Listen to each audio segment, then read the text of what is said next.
Michelle, you knew something was not right when you guys were landing at Tampa International Airport yesterday. Michelle and Julian coming back from New York. Julian just concluded his sophomore year. Congratulations, Julian. Julian will be a junior. Where the hell is the time going? Junior. Julian is going to be a junior at NYU Tisch Film School come August when he goes back up to school. You guys are first of all, you're exhausted, right? Yes, I am. Yeah, the first thing I said to you this morning when I saw you, I was like, what the hell are you doing here? Go And on. I'm sore. All right, let's talk about what you did. You had to help Julian move out of his dorm. Right. So what happens, when you're in college On is the 22nd floor or whatever it was? the 17th floor. Whatever.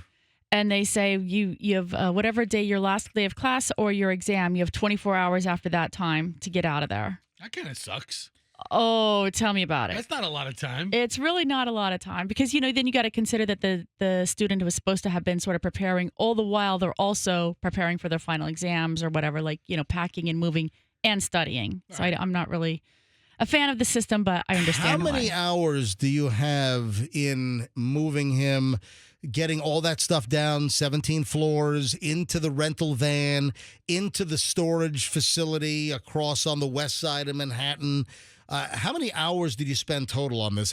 And this is a dorm room. We're not talking about a freaking Sam's Club warehouse. How much crap does our kid have? Okay. So all in all, I probably have about 24 hours in.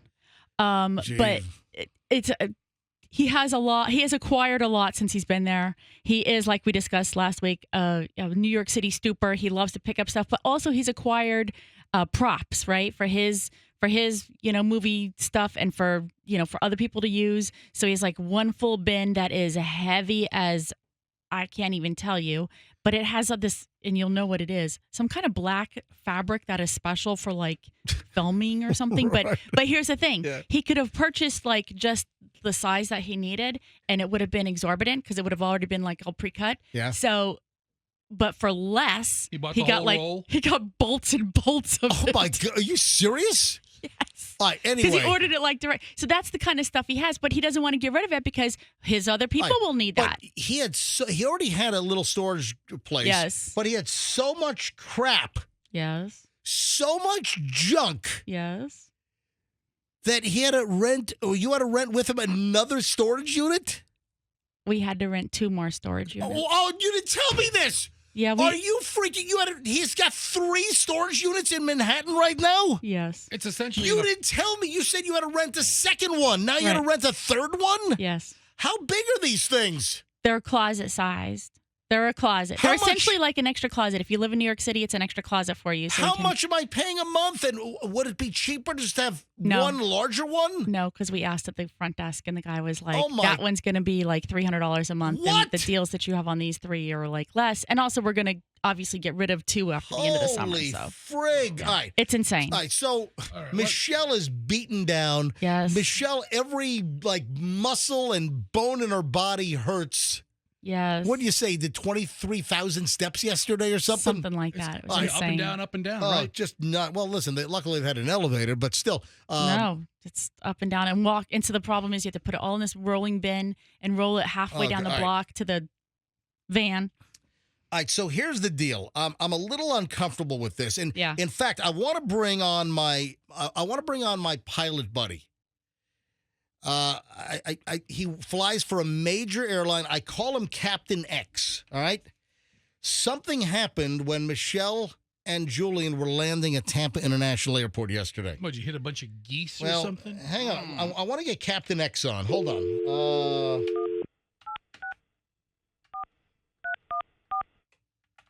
All right, I'm dialing him up. He flies he's a captain for a major U.S. airline. And I call him Captain X.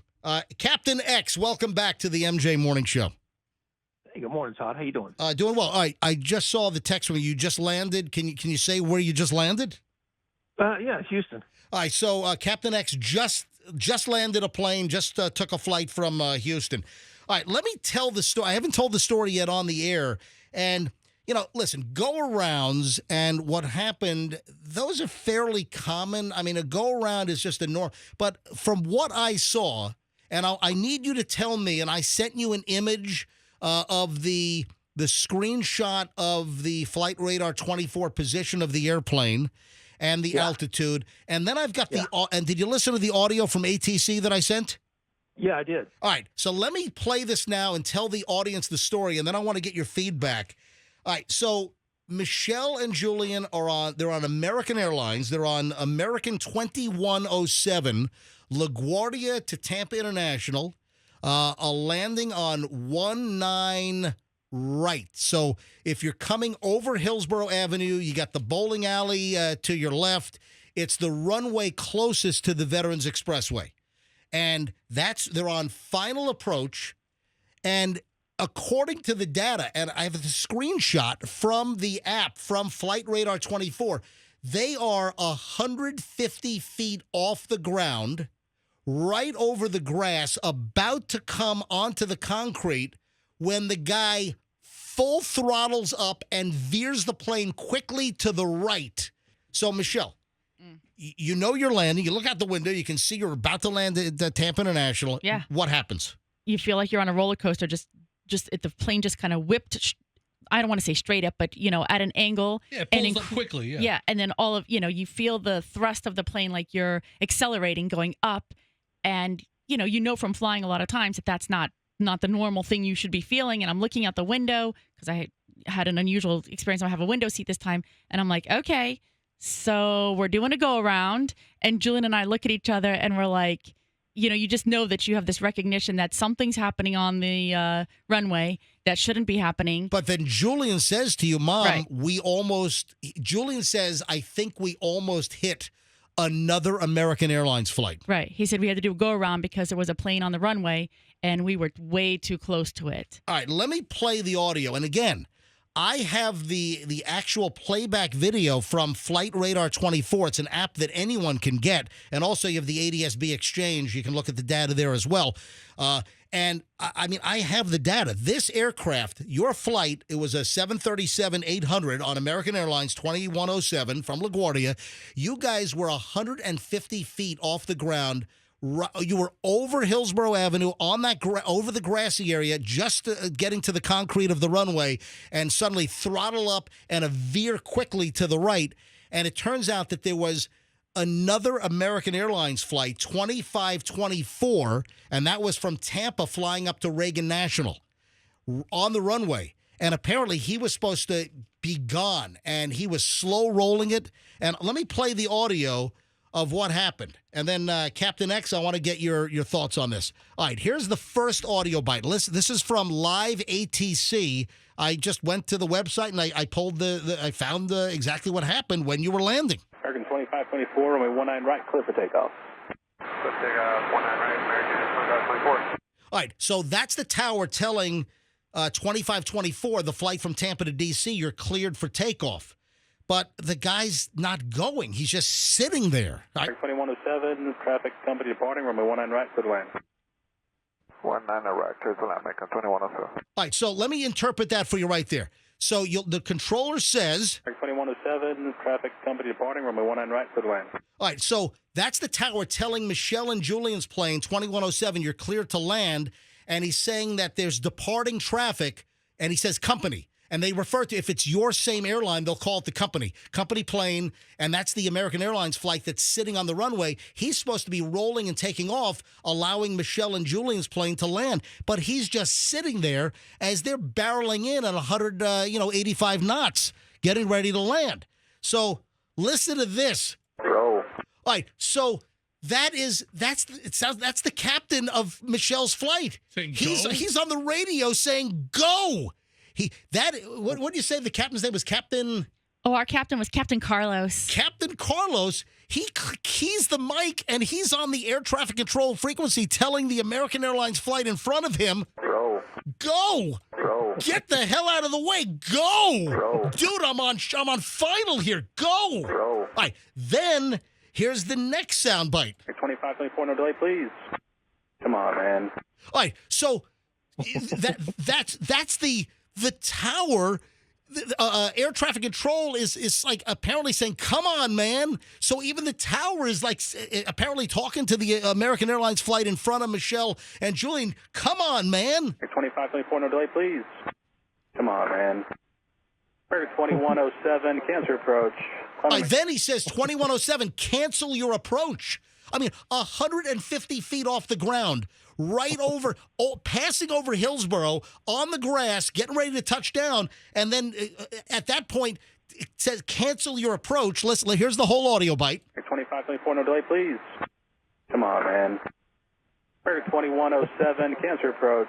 Climb and maintain 1,600 if you can. Side step to your right, 20 degrees. Go around 1600 to the right, turn, American 2107. American 2107, turn right, heading 240. Climb and maintain 5,000. 240, 5,000, American 2107. All right, so now that's the audio that I pulled from Live ATC of exactly what happened. Captain X, hearing that audio and then knowing where they were, and you could see on the actual frame freeze that I sent you of where that plane was. I mean, that seems like it's a little too close for me. Yeah, several things. First of all, usually aircraft on about a 5-mile final is about as close as they will clear you to take off.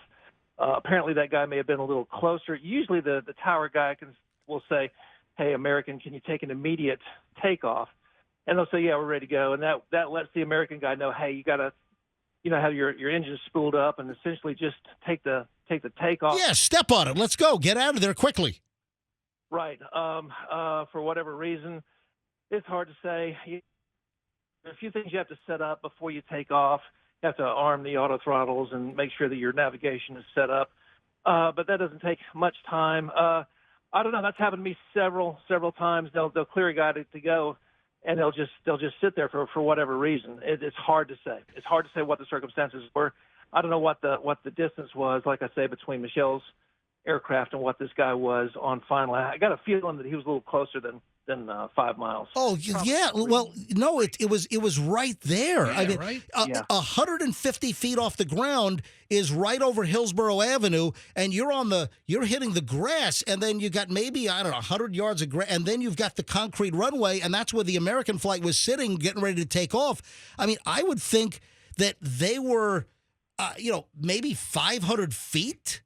I mean, I was thinking about as far as mileage goes between the arriving aircraft and the departing aircraft. But I have a feeling it was a lot closer than 3 miles when they did the initial, cleared to land. But if I was the controller should have said, "Hey, right. Got a guy on short final, cleared for immediate takeoff." That adds a sense of urgency to, hey, either go or just don't even go into position.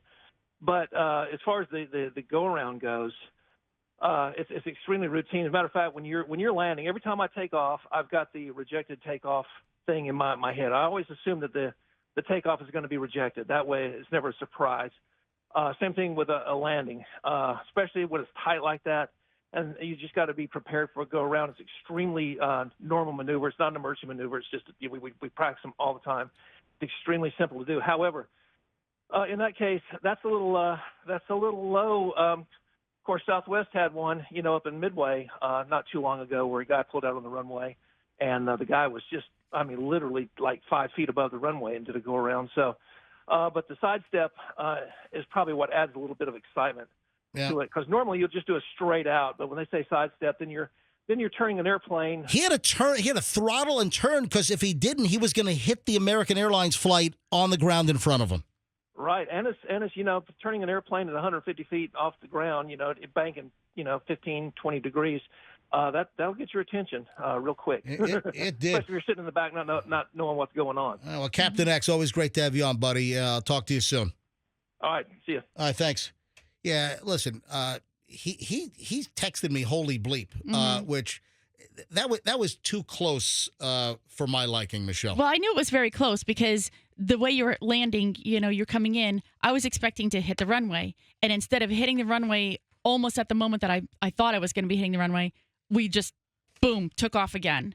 right? So and I'm like, what is there a turtle on the runway or what? You don't know because we hear the stories about there's wildlife on the runway. Sometimes they have to try to clean it up or whatever. You don't know, but given what's happened recently, I looked at Julian and immediately we were like, oh my gosh. Yeah. Okay. Could anything else, just happen today? And then the hard bank to the right, you're like, okay, something else is happening here. Yeah, and the captain was so calm. I just got to say, like, we did that. And then he just said, all right, so we're just going to do a go around here and enjoy the scenic tour of Tampa as we approach again. Blah, blah. Yeah. And I mean, nobody on the plane really had any, real sense of the urgency I'm telling you right now that go-rounds can be very routine. Yeah. This was closer, and this was a little above a normal go-around. I wouldn't call this an incursion. No. But you were close to this aircraft when you guys hard banked away. You were like over the runway as you were throttling up and veering quickly to the right to not hit this American flight. Who's the plane spotter guy that we know? I texted him. He was only that's Markovich. What's his face? He texted me. He didn't get it yesterday. Steve Markovich. I sent him a text. Hey, any chance you got the American Airlines go-around at around 13:45 hours yesterday? And he said, hi, MJ. Sadly, no, I filmed from 7 to 10 yesterday. So he was not at the airport. But he's slacking. Man, I wish he was there because then we could have maybe gotten some video of this thing. Yeah. But just a shout out again to that Captain Carlos. I mean, really put your, reinstilled my faith in, what's happening. And you want somebody like him in the cockpit who's recognizing it. And also, just like I said, sounding cool as a cucumber, not an issue. Just doing a go around. We're going to get you landed in another 10 minutes, folks. Listening to the ATC audio and listening to the your pilot say, go. Yeah, I don't think I've ever heard a pilot just be that. Yeah, and he's not amped up, but you can tell there's something in his voice. It's like this frustration with his other pilots, fairly incompetent. And what about the come on, man? The tower's saying, come on. 2524, no delay, please. Come on, man.